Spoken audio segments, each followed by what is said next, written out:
பெத்த அம்மா அப்பா மேல பழி போடாதீங்க, சொந்த சகோதரன் மேல பழி போடாதீங்க, இல்லைன்னா உங்களுடைய முக்கியமான மேனேஜரோ யார் மேலே நீங்க நல்லா இருக்கிறதற்கு நல்லா இல்லாததற்கு காரணம் இவங்க தான் அப்படின்னு தயவு செய்து கை நீட்டாதீங்க.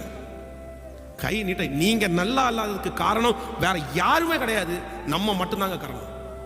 இல்ல சார் பாஸ்டர் அவன் தான் என்னை கூட்டிட்டு போய் தண்ணி அடிக்கிறதுக்கு வாங்கி கொடுத்தான், அவன் தான் என்னை சிகரெட் அடிக்கிறதுக்கு பழக்கி விட்டான், அவன் தான் என்னை கடன் வாங்குறதுக்கு பழக்கி விட்டான், அவன் தான் என்னை கொண்டு இங்க சிக்க வச்சான். ஏன் உங்க மூளை எங்க போயிடுச்சு?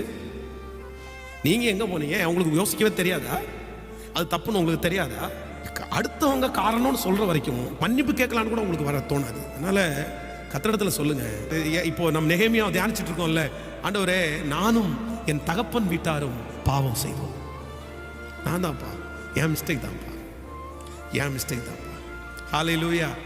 அப்படி சொல்றவங்களை கர்த்தர் தூக்கி எடுக்க வல்லவராக இருக்கிறார்.